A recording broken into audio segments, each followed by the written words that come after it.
রাখতেই হচ্ছে। আগামী 18ই জানুয়ারি আরজিকর মামলার রায় দান ঘোষণা করা হলো।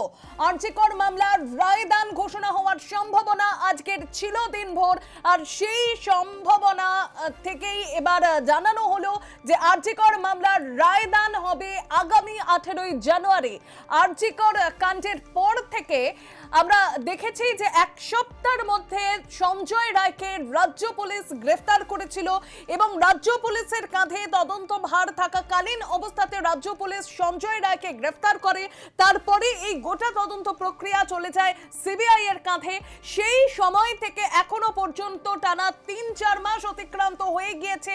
এখনো পর্যন্ত আরজিকর মামলার যে হয়েছে সেই আরজিকরের কাণ্ডের পর থেকে দোষী এখনো পর্যন্ত শাস্তি পায়নি, নির্যাতিতার পরিবার বিচার পায়নি।